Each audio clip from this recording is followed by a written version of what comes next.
আজকে হাফেজরা, আলেমরা, পর্দাসীন মহিলারা, মা ও বোনেরা, ধার্মিকতা দিনদারিতা কোথায় গিয়ে দাঁড়াইছে?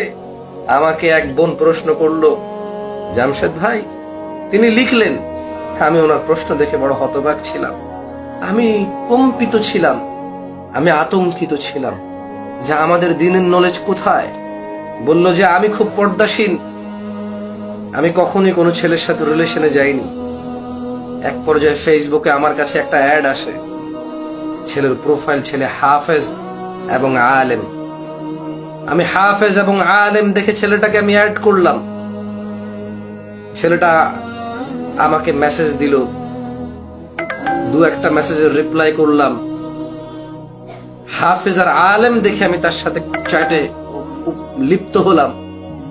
এক পর্যায়ে সে কান্নাকাটি করে। কে বলেন তো? আমার সঙ্গে একটু আপনারা জবাব দিবেন। এক পর্যায়ে ছেলেটা ওই মহিলার ইনবক্সে লেখালেখি করে, কান্নাকাটি করে কথা বলার জন্য। টুকিটাকি মোবাইলে কথাও বললাম। ছেলেটা বলল যে আমি খুব পর্দাসীন, সে আলেম, সে হাফেজ, সে আমাকে পছন্দ করে ফেলেছে, সে আমাকে ছাড়া বিয়ে করবে না। আমি ছেলেটাকে বললাম যে আপনি একজন হাফেজ, আপনি একজন আলেম, আপনি আমার চাইতে বেশি জানার কথা। এইভাবে কথা বলা, এভাবে চ্যাটিং করা, চ্যাটে উপলব্ধ হওয়া, কানেক্টেড থাকা হারামুন আকবার। আপনি তো আলেম আর হাফেজ মানুষ। জানেন আপনার ওই হাফেজ ভাই কি করেছে? আপনি শুনলে অবাক হবেন। আপনার হাফেজ ভাই ওই মেয়েটা যেটা ভালো থাকতে চায়, মেয়েটা যেটা জানে প্রেম ভালোবাসা করা হারাম, বিবাহের পূর্বে সম্পর্ক করা হারাম, যদিও তার এই দাবি মিথ্যা ছিল। আরে যদি আবু বকর, আলী, উসমান রাদিয়াল্লাহু তাআলা আনহুম আজমাইন, যখন আল্লাহ সুবহানাহু ওয়া তাআলা কোরআনুল কারীমে আয়াত নাযিল করেছে, কুল লিল মুমিনিন ইয়াগুদ্দু মিন আবসারিহিম, মুমিনদেরকে বলে দিন তারা তাদের চক্ষুকে সংযত রাখবে, ওয়া ইয়াহফাযু ফুরুজাহুম, তারা তাদের লজ্জাস্থানের হেফাজত করবে। এই আয়াত নাযিল হওয়ার পর যদি আবু বকর, আলী, উসমান, আবু হুরায়রা, ইবনে আব্বাস, আলী, এরা সাহাবা কেরাম যদি কোনো মহিলার সাথে দেখা করতে চায়, কথা বলতে চায়, হারাম, হারাম। প্রত্যেক ওই পুরুষ, সূরা নূরের 30 নম্বর 31 নম্বর আয়াত নাযিল হওয়ার পরে মহিলা পুরুষ দেখা দেওয়া হারাম, কথা বলা হারাম, প্রেম প্রীতি দূরের কথা। হাফেজ আর আলেম, ওই মহিলা, ওই বোন হয়তো তার জ্ঞান কম ছিল, সে বললো যে এক পর্যায়ে সে কান্নাকাটি করার পর আমি বললাম যে বিবাহের আগে তো এইসব কথাবার্তা বলা, সম্পর্ক করা হারাম। হাফেজ আর আলেমে কি সমাধান দিয়েছে শুনবেন? ওয়াল্লাহি এরকম লাখো লাখো হাফেজে ফেসবুকে পড়ে আছে। বোন তুমি ধোঁকায় পড়িও না। এরকম লাখো লাখো আলেম এরকম ফেসবুকে পড়ে আছে যে তোমাকে এইরকম ফতোয়া দিয়ে তোমার জীবন নষ্ট করতে চায়। আপনি শুনবেন ওই মেয়ে যখন এটাকে হারাম বলছে, ওই হাফেজ আর ওই আলেম কি সমাধান দিছে?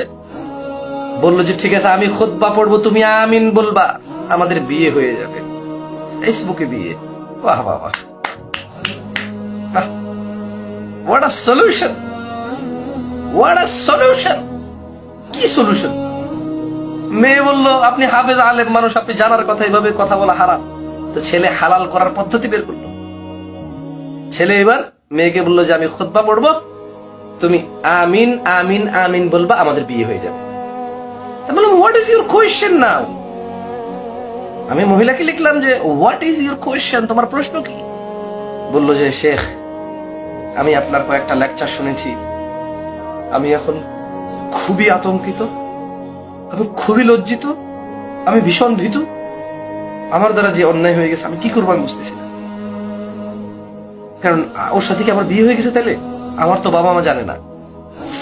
আমি বললাম নো, এইভাবে বিবাহ দ্বীনে ইসলামে তো নেই, নেই কোন বড় বড় সমাজেও নেই, হিন্দু ধর্মেও নেই, বৌদ্ধ ধর্মেও নেই, খ্রিস্টান ধর্মেও নেই, পাহাড়ে গিয়েছি উপজাতি, উপজাতি ধর্মেও, উপজাতি সভ্যতায়ও নেই যে কেউ কথা বলল হারাম মনে করলো, তারপরে এরপরে ছেলে রাতের অন্ধকারে গোপনে, ছেলের বাবা জানে না, মা জানে না, ভাই জানে না, বোন জানে না, কেউ জানে না, মেয়ে জানে না, মেয়ের বাবা মা জানে না, কেউ জানে না, শুধু তারা কথা বলবে এটাকে হালাল করার জন্য একটা খুতবা পড়বে, আরে একটা খুতবা তো দূরের কথা, কোরআনুল কারীমে 30 পারা 114 সূরা যদি পড়ে তারপরে যদি কোনো মেয়ে আমিন বলে, এভাবে কি বিবাহ হয়?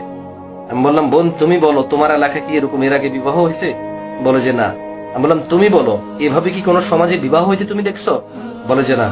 বললাম তোমার বিবাহ হয় নাই, তুমি ওই ছেলের বউ না, ওই ছেলে তোমার হাজবেন্ড না, বরঞ্চ ওই ছেলের নামে তো মামলা করা উচিত যে সে এইরকম একটা কৃতকর্মকে সে বিবাহ নামে সম্পন্ন করতেছে, সে এইরকম একটা কৃতকর্যকে সে বিবাহের নাম দিয়েছে। পৃথিবীর কোন সভ্যতা, অসভ্যতা, দিন, আবার দিনহীন কাজেও তো এটাকে বিবাহ বলে না, বলে কন্ট্রাক্ট ম্যারেজ বলে।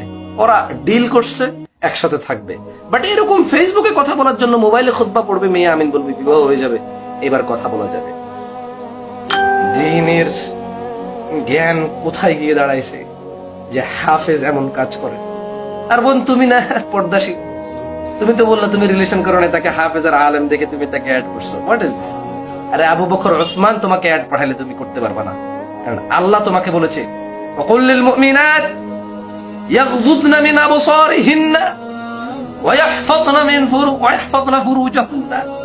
ও মুহাম্মদ সাল্লাল্লাহু আলাইহি সাল্লাম, আপনি মুমিনা মহিলাদেরকে বলে দিন চক্ষু নিচের দিকে রাখবে, লজ্জাস্থানের হেফাজত করবে। তুমি কিভাবে কাউকে অ্যাড করবা?